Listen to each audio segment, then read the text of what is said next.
Jen, hey Nick. Over. Yeah, Hello guys, how are you? Marie. Good. It's Patrick, like, how are you? Hi. Welcome to the MPI board committee. It's great to have you on. Join us. Thank you very much. Do you call yourself Padge? You've Padge. Oh, you're Parrick now. Like Porrick or Padge. My mother, I grew up in a Gaelgore family and we all spoke Irish. So I have a brother called Prunchius. I'm called Podge, Breege, the usual Irish names. Yeah. But I live in Cooley, so what I find Do you speak good Irish? No, níl mé an tá mé an Gaeilge leabhart, but it's basic school Like mine. school Irish. I just moved here 3 years ago. All right. But what I find very interesting is that people have a few different names. So I'm trying to get to know a new community of people. And so people speak Irish and English. So they have an Irish name, As Gaeilge, and then there's an English version of their name. And then most people have a nickname. So they might just be called their nickname. Or else with women, there's a maiden name and there's the married name. So one person could have 4 different names. Good luck with that. So that's interesting. Susan, how are you? Joanne, welcome. Hello from the United States. Good to see hello. you. Good to see you. Ooh. Good to see all of you. And Levi, how are you? I am well, thank you. I am. Good man. And Adam, are you here, Adam? Are you behind that photo? I am. I'll be with you in 2 minutes. I've just finished the meeting, Okay. literally just tidying up. Not at all. Thank you. Not at all. It's good to see you all. And Susan. Hi. Susan. Hi. So I know a few people have met, but I just thought we could do maybe a quick 30-second introduction to, just kind of remind ourselves who everybody is. We'll probably meet a few people throughout the month. So, maybe very briefly, your name and your company or where you're from, and one great thing that has happened this week. So Jen, you are on my right. Could we get started with you? Oh, not a problem. I'm Jen Spitak. I actually just moved to London, England. And so, well, obviously, many calls with the United States that I've been. But anywho, I just moved from Denver, Colorado. And so before I moved, I've been jumping on these calls just to kind of network and see the events industry from a different lens. And so, and right now I'm currently not working. That needs to change soon, otherwise my husband won't be like. But anywho, glad to be here. So thank you, Jen. Nick. Hello, everybody. Well, I'm Nick. I'm from Macclesfield, up to the north of England here in the UK. Well, England, we would have done that bit. We're a UK DMC. We're not working either. We're hoping to. So there's not much else to add, really, but other than I'm glad to be here this afternoon. Well, did you have something great happen in the last week? Oh my God. Dislocating my thumb. That was really exciting. I was only going for a walk in the park.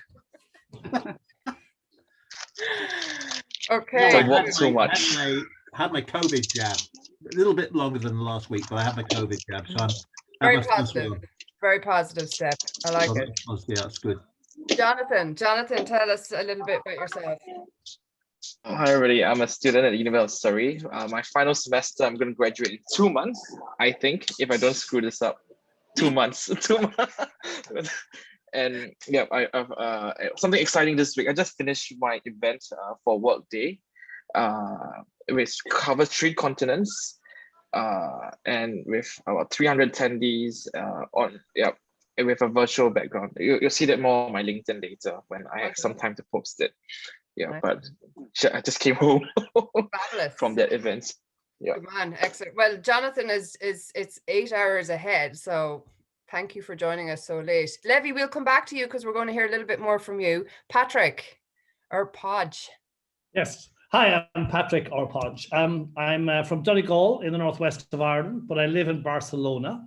I've been here since just before the pandemic began. I spent 25 years in San Francisco.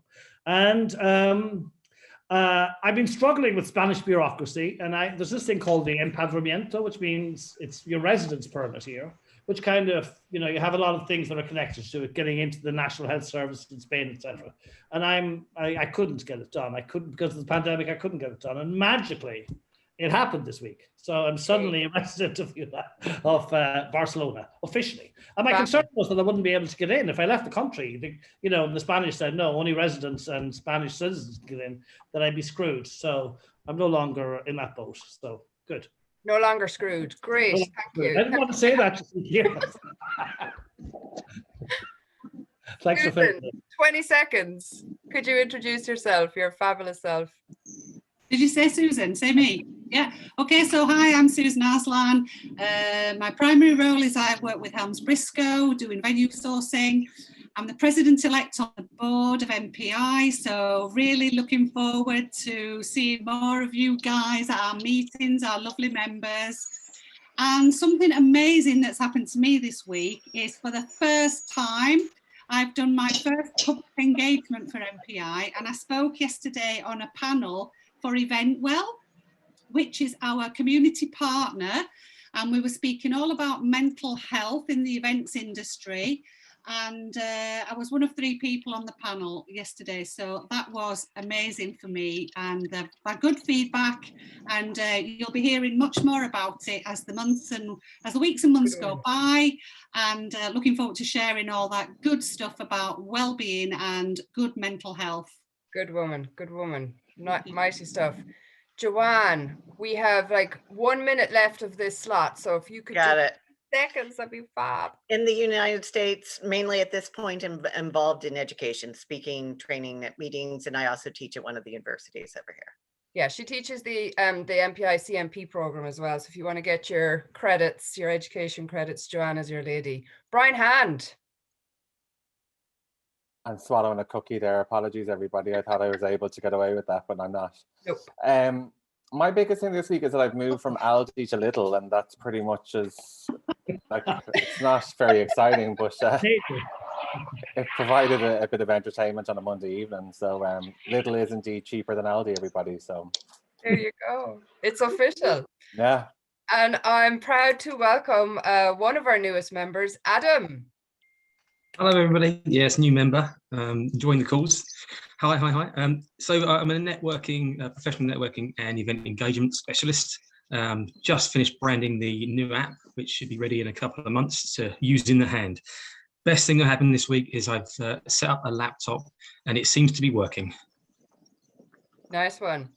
And our other newest member, Naomi, or is it Naomi?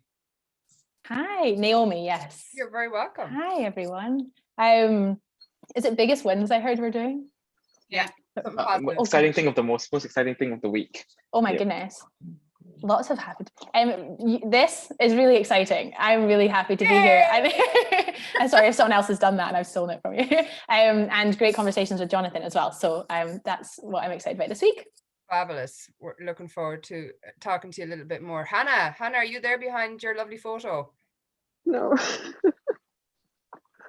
Tell us, how are you? Are you able to talk? No? You're in the middle of something? That's okay. We can come back. David Preston, how's it going? You're very welcome. Yeah, I'm doing very well. I've had my cup of tea. I've just jumped off a global MPI meeting, so sorry I was a few minutes late. You're all MPI'd, so fabulous. I'm going to hand it over to Emma, who's going to introduce our topics and our member spotlight this week. So I am introducing Levi.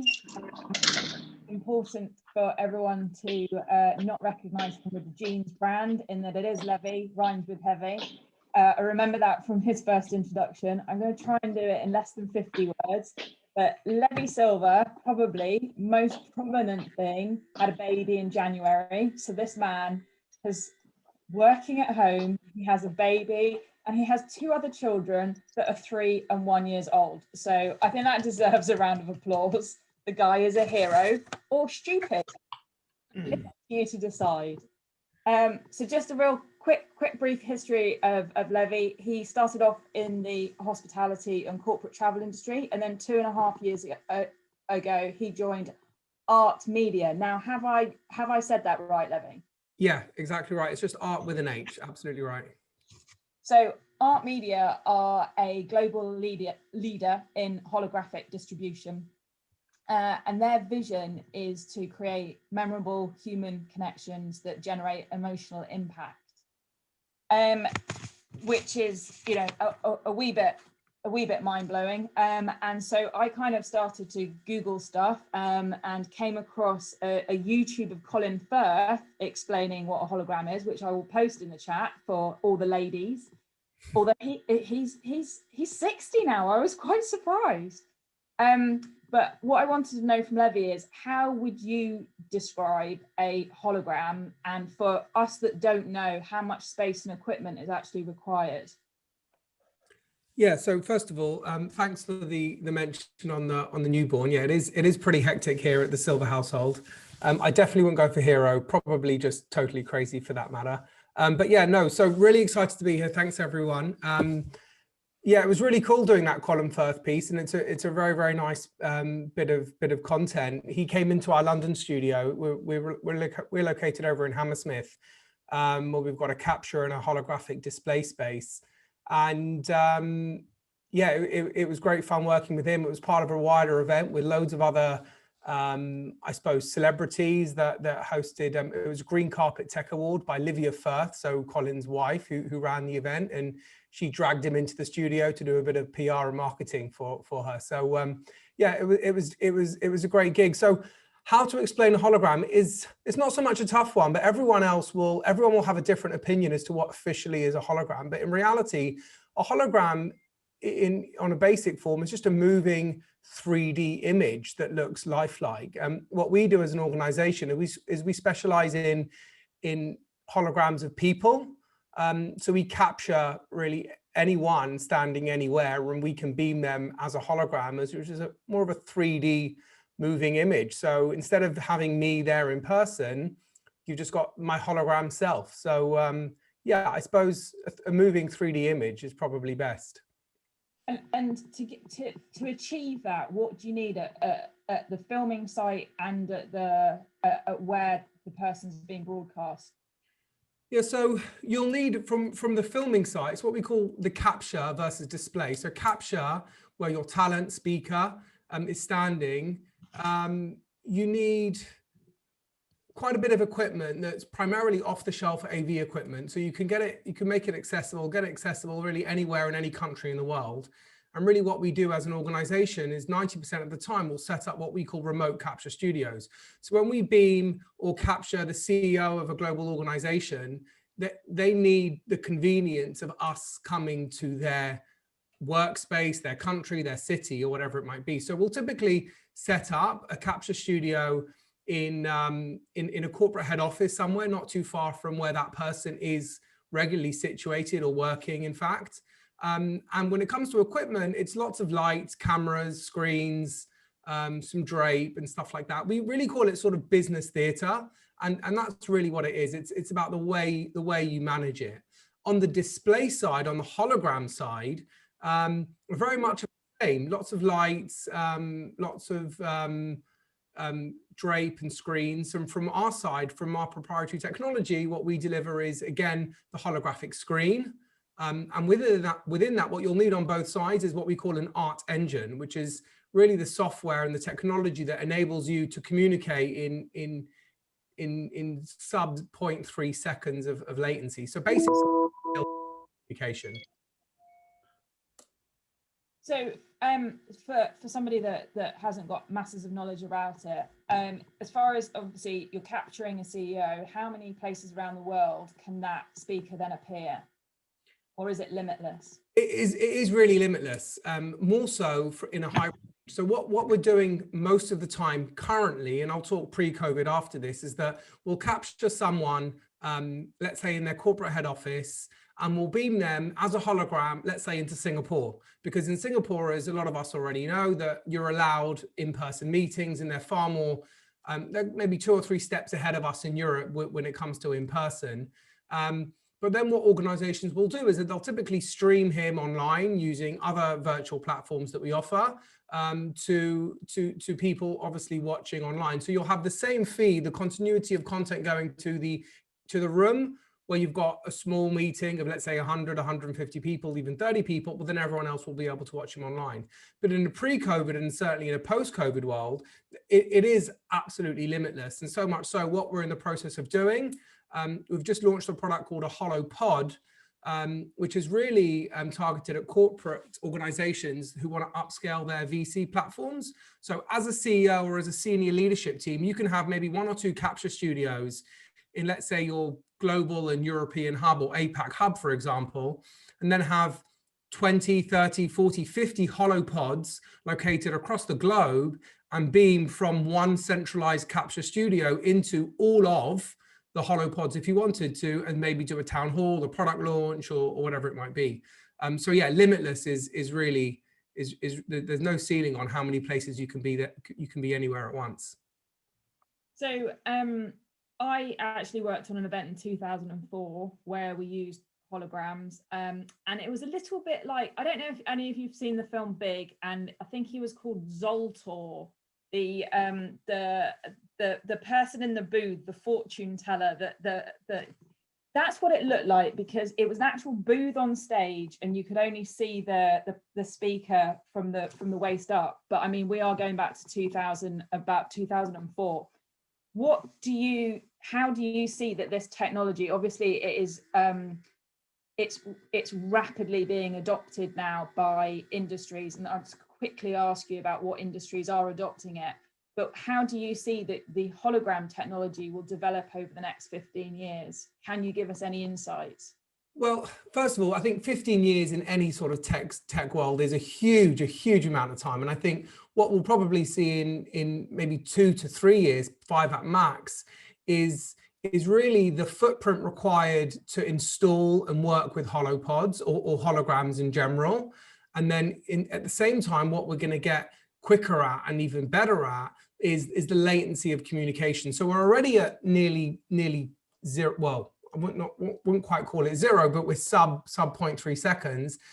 And that's just going to get quicker and more seamless. And when it comes to the capture side, where I see the short-term R&D being developed is essentially in the capture. So at the moment, you need maybe a 10 meter by 4 meter space. So quite maybe what I typically would say for those in the UK that have a garage to the side of their house, for example, it's really one garage sizes for one car is probably the best way to describe the space required.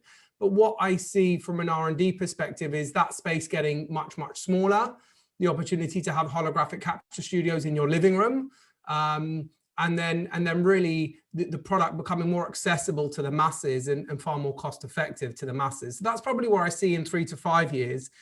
15 years, I think we'll, in my personal opinion, what I would love to see, just being a tech geek, is just holograms in our two-way communication through everyone from customer to customer. So we've become so accustomed to FaceTiming, WhatsApping, video calling our friends and family across the world.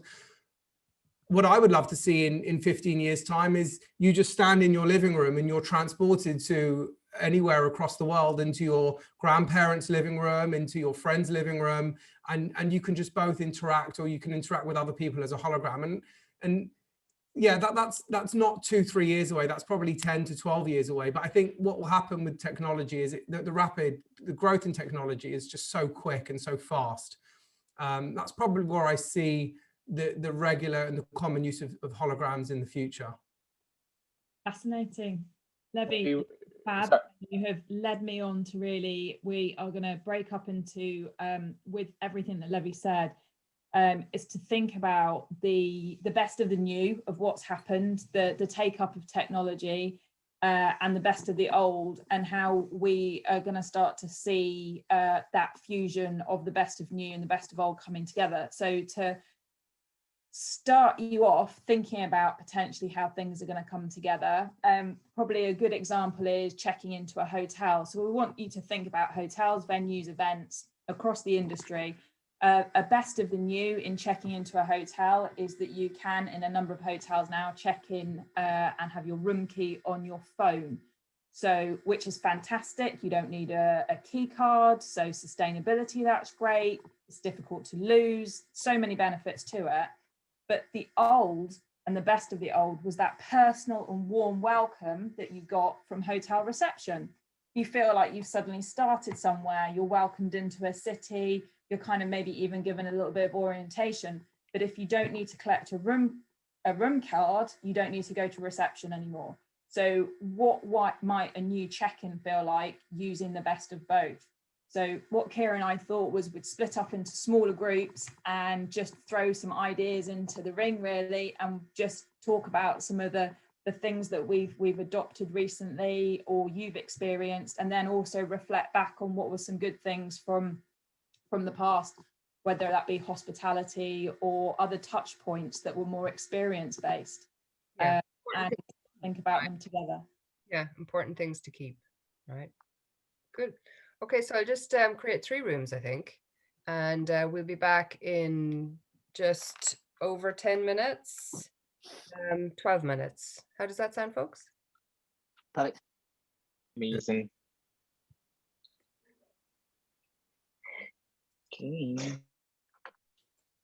Okay, they should be live there.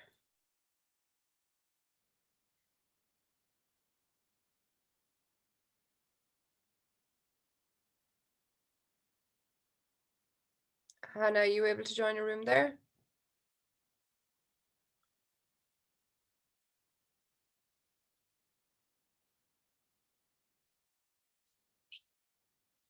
Are you able to join a room there, Hannah? Okay, when you come back, I'll just type a message.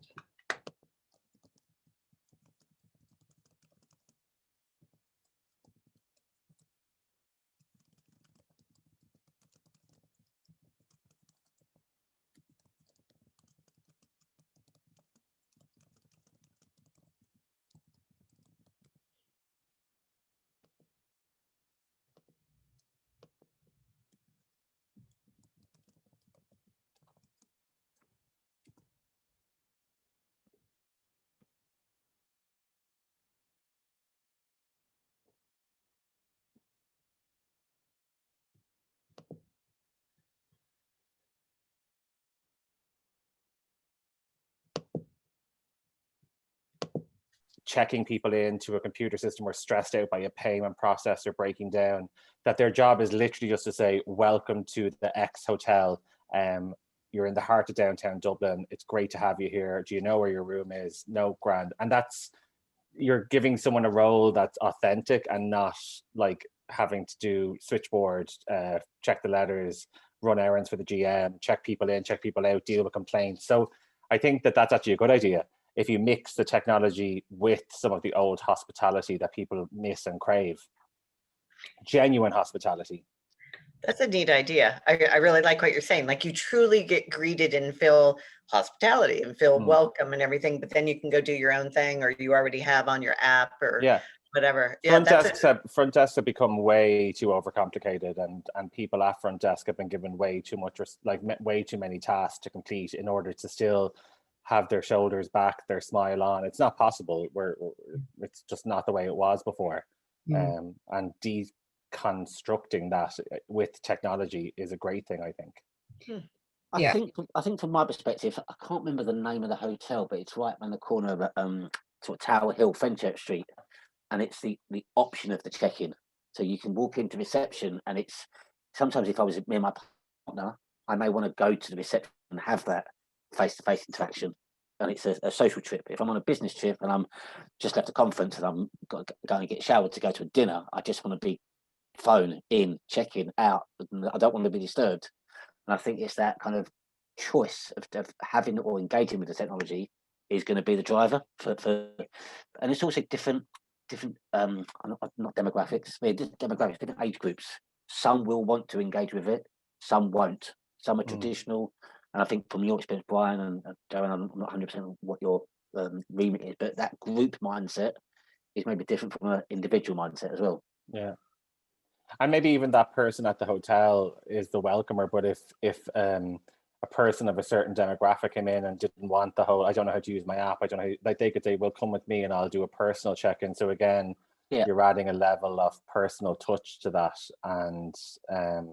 and helping those people who, or else you have the young millennial, like all they care about is looking at their phone, and they probably walked into 2 pillars while they're taking selfies of themselves before they even get to the elevator. So they don't even want you looking at them. They don't want to interact with you, and let the technology work for them that way.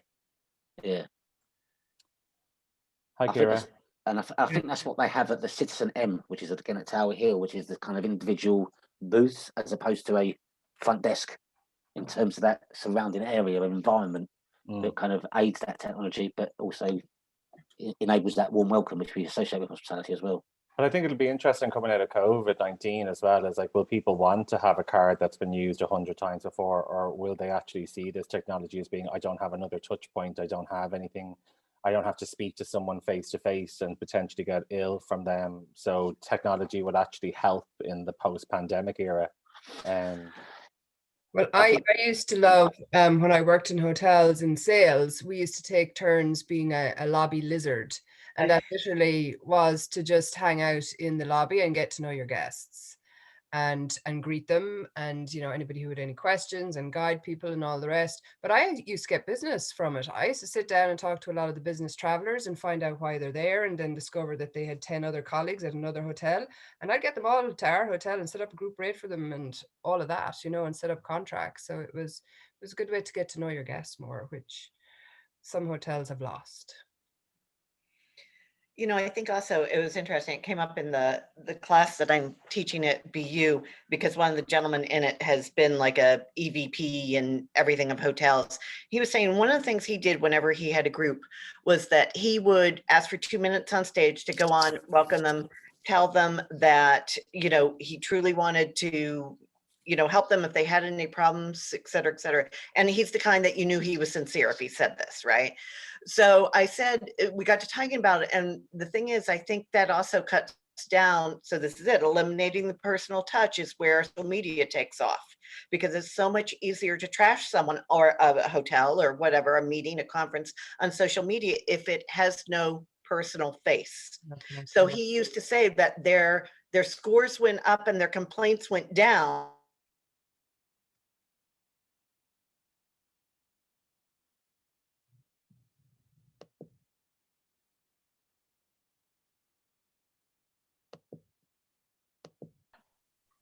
And now it's Here a it noun. is. It's not a product name now. It's beyond that. It's a noun. So we're used to that, and there's going to be more of that kind of stuff that's going to come into play. So what have we lost then in this technology advance, do you think? I mean, obviously the personal touch has gone to a certain degree. But sometimes I think too, what you've lost is the human connection, the actual, you know, feeling someone's energy, you know, because you aren't physical distance from them. You know, some people just have that energy, or because again, we're human beings, we're supposed to touch people, we're supposed to touch things and stuff like that. And I now see why, like when we first moved, or when my husband first moved over here by himself, he's a very social butterfly. And for him not to be able to go to the pub right now or the tavern, it's killing him, you know, and he's stuck with me, you know. So I feel like even though we're connected here, you're still missing that connection. You still don't have that connection. I think there'll be an opportunity for companies that use technology to save time and take away some of, you know, the administration and, you know, all the stuff that maybe used to bother some people.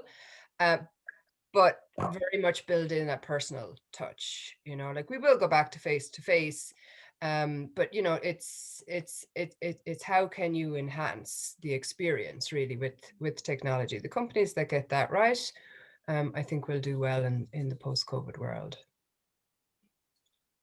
You know, still create that connection. And how much the technology which we've all embraced for the last 12 months or so, especially, continues to develop and go forward, because it's gone through very, very, very quickly in the last 12 months. In normal times, it would probably have taken the best part of 5-10 years to get all the stuff we got now. But I think how much it will continue will be down to all of us, or everybody out there in the wide world. Are they going to be much happier just to be able to pop round to somebody's house quickly, as opposed to getting on a Zoom call or a video call or whatever it might be? And I think, because I think we crave being with people, don't we? Just like you're saying, Jenna, you know, your husband, he wants to get down to the pub, not to get drunk, just because it's a social opportunity. I'm going to the next room. Okay, bye. Yeah.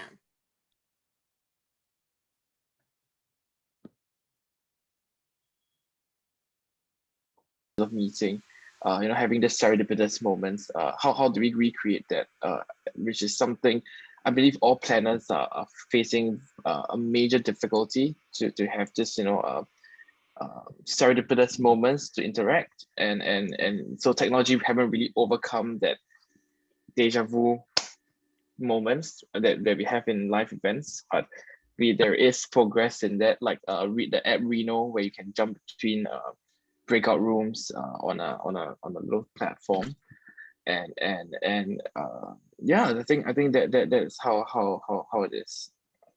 And for in other event technology would be contactless sign-in. So, you know, instead of getting a badge, you know, they have like digital badges they can bring in for, you know, hybrid events moving forward.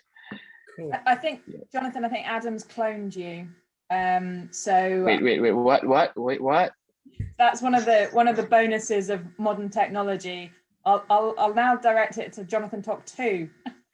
Well, I'm the real Jonathan Talk. I don't know who this imposter is. Oh, cool. All right, I'll be the answer's in my name. I know that. I shall change that too. Give me a minute. Let me do it. Go on. Well, that leads me on nicely to my thoughts on it. My question is always over authenticity, and in relation to that, thank you. In relation to that, it's what are we doing to ensure that gap is closed, not just between the authenticity question and that which is unauthentic or not real, and where we see deep fakes as, you know, an intrusion on this landscape, because it being the digital interface, I'm worried that I'm going to be conned into believing that something I'm seeing as a hologram is actually just another deep fake, because it can be. So I think the trust is in the trusting of the issue. And the danger is, and this happens with all technology apart from mine, I might add, and obviously building a technology company and being a technophobe is an interesting challenge. But it's because I believe in most people and not the minority. The minority are early adopters, and I hate them. Like all these kids are, you know, getting on TikTok and stuff. You know, they're okay. It's not just kids anymore, but but I wasn't happy with that comment. Yeah, exactly.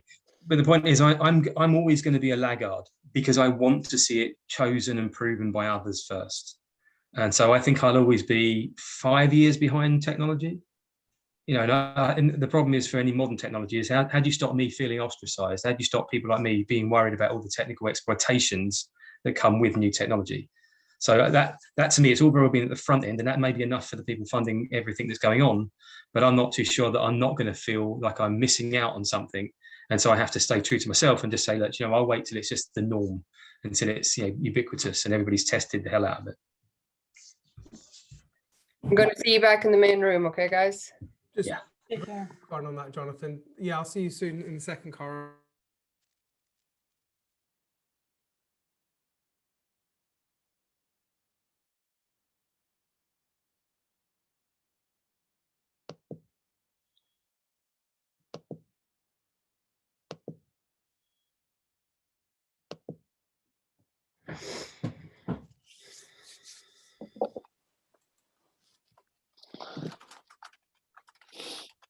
David, I hadn't noticed to join when we were in the big group. I think it was just as we were going to breakout. So yeah, no. So I was on a phone call with Suzanne and Eventwell.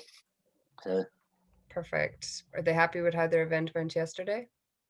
I hope so. We're going to get the copy of the recording and share that hopefully on. Yeah, I've someone who actually was trying to join it yesterday, and she wants to get a recording. She couldn't join it.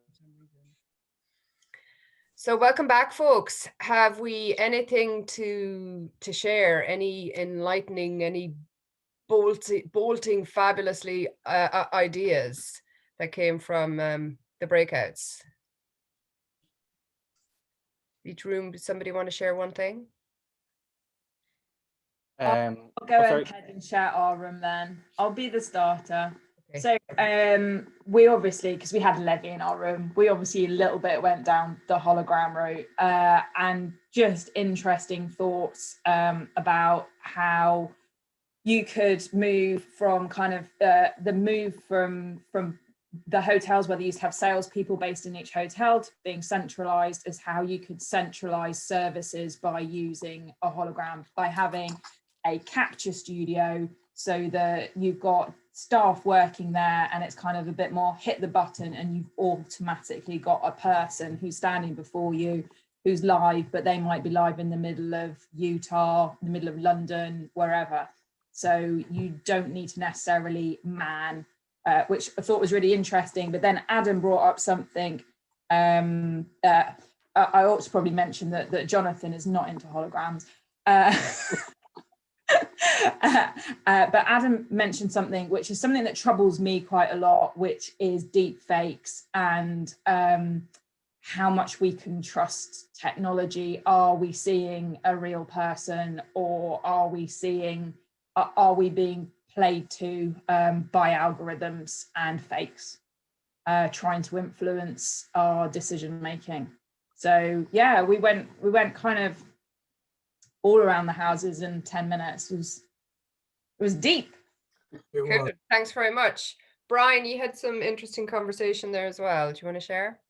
Yeah, we were talking a lot about Cape Cod and then we tried to get back to business. So no, we were chatting more around the hospitality and technology piece. So we were saying that it is, it's not a bad thing to have these apps where you can log into your room from your mobile phone, because if hotels could think of it differently, maybe their front desk has become like an office, and it's not allowing the people working on front desk to deliver that shoulders back, head up, eye contact, smiling nature. So removing all of that clutter, like payments and check into a system and reports and administration, and actually having people at the front who are smiling, welcoming, that's their job, is just to literally be a welcome figure, and let the technology take all the clutter away from that is a great thing. And then those people are still trained to help someone of a certain demographic who may not be able to use an app to check in, etc., to take them to a personal booth, check them in, give them a real key, and there will still be instances like that. So that was our main output. Perfect.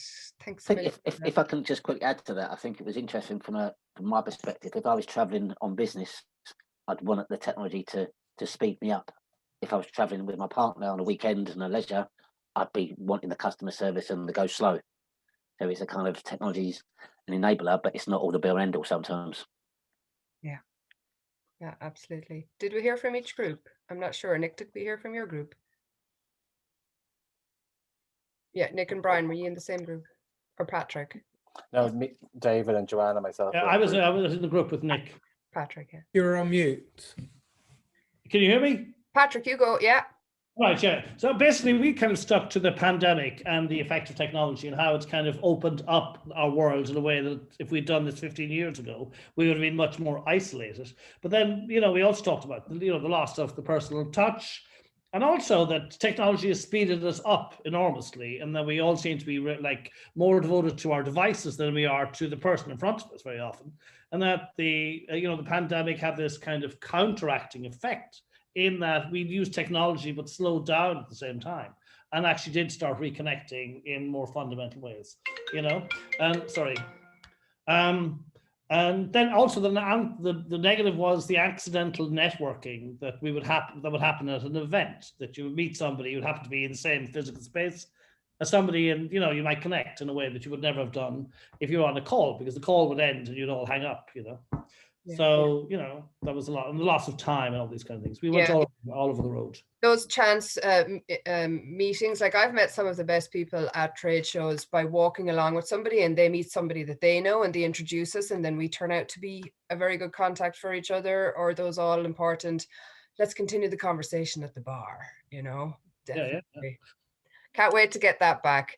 So fabulous. Emma, I'll revert back to you. We're going to do a quick survey, right? Yeah, we're going to post up a quick survey. Before we do, could I just get a raise of hands as to who is an MPI member on the call today? Everybody. Wow, everybody. That's a fantastic. Cool. Yes, so we are on a mission to be #1 chapter in Europe, and we have to beat Italy. So a way of doing that is getting more polls from our members. So we have a very complicated poll to share with you today, and we'd love your answers to this. The answer is no, Kiara. No. No. Never. No. Jonathan, do not upset our statistics. Okay. I'm putting no for Italy. Oh, wait. You are not. You are not. Is this anonymous? It's not. Really, 100%. But what we'd really love, guys, is like we had higher numbers last month, and I know it varies. We've made a decision not to have people register, and it's just kind of more drop in. But if you could invite somebody next month, that would be lovely, and it help to grow our community. We also run a community for the small business owners. So Joanne, you might be interested in joining that also. I'm on the small business board of MPI for independent planners and small businesses. And we have about 30 or so people that we've grown that to, and that takes place it's the Wednesdays. I'll send you, I'll post a link there, the third Wednesday in the month. So that's another opportunity if you want to connect. It's mainly North America at the moment, but we have a few Europeans also. Can you send that to me as well, Kira, please? Yeah. Sorry, I didn't mean to interrupt.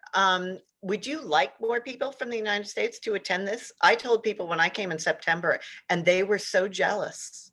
Seriously, they're like, can we come? I said, I don't know. I don't know if it's only their chapter members, and Kara was nice enough to invite me or not. But they were like, do you think I could come? I'm serious. I'm not joking on this. Well, I tell you what, we want to partner with some chapters in the US, because we think it's really important that we're hearing and using our membership to that degree, because it's an automatic connection and community, right? Yep. So in May, on May 6th, we are partnering with Turkey, and they would love to join our community. And so we're going to do one across the pond then, perhaps in June. We have wonderful. I've just had at 11 o'clock this morning a call in the States with MPI with Bernard Schrager, introducing MPI globally to a new Event Tech Live US and Canada show that's happening in June. Great. And that's about a potential partnership for 2022 for MPI and the Event Tech Live to come together at the same time and co-locate. There's conversations there. And I just Jen loved our community so much that she's moved to the UK just to like that's how powerful our network is. Like fly across the country, across the world, and just settle down into London. Well, seriously. I mean, I was an MPI member in Rocky Mountain chapter, and again, I knew I was moving here, and this is the perfect way to network. Same thing when I moved from Minnesota to Colorado. I belonged to a different association, and I was like, what's happening there? And it just, that's how you network. That's how you find your people. Yeah. And we believe that the personal connection is really important. And that's why, we haven't created a big, massive event, and that it's not a talking at event, that you can feel listened to, and you can hear and genuinely connect with people, and that's a reason why Emma and myself designed this.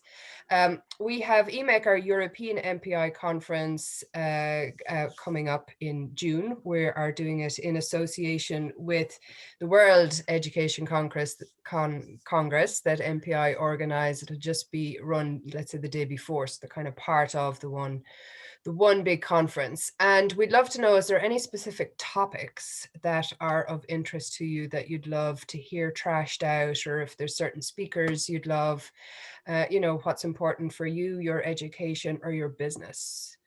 Perhaps it's a certain business challenge. And if you could maybe put them in the chat box, that would be most helpful as it is designed. While you're thinking about that, and if you want to email Kira or I with any ideas for EMEC, that would be also fantastic. If something comes to you in the shower, which is when good ideas normally come to me. The other thing that we'd like to mention is, obviously we featured Levi today as our member moment.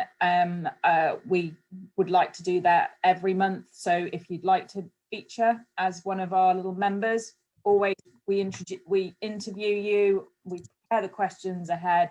So you're not having to speak, as it were, but it's good experience, and it's just really nice for us to learn more about each other, which I think is part of the community. So if anybody wants to be a spotlit member, then again contact Kira or me. Emma, I got just one question. Could we nominate the person to be spotlighted? Yeah, sure. Would you like Okay. you, Jonathan? No, I got someone else in mind. Especially yeah, you know. Yeah, as long as they're a member, that's no problem. All right. Okay. So I mean, that simple barrier to cross, not a problem. Yeah, clues in the name, Jonathan. Member spotlight. Soon to be member spotlight. To remember. No problem. Listen, folks, thank you so much. We've come up to our time. We really, really appreciate your time. It is always of value, and I always get such a thrill listening and chatting with all of you. And we'll see you next April 1st. April Fool's Day is our next one, and then on May 6th we will have our colleagues and friends from Turkey join us also. So and it might be worth mentioning at this point to keep the afternoon of the 8th of April free, because it's likely to be the date of our Insights event. Great. So we have great plans that will be revealed quite soon, but the 8th of April, we have something special up our sleeves. And it's EMID Day, which is Global Meetings Industry Day. Yeah. Yep.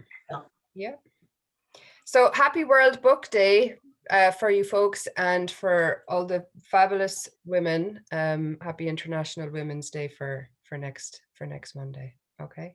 Bye, guys. Take care, folks. Bye. Happy International Women's Day. Bye. Cheers. How do I leave this? Thanks, Levi. Thank you for Thank having you. me. Thanks, Levi. Thank you, See Levi. you tomorrow. Thank you. Bye. Thanks, Kira. Thank you.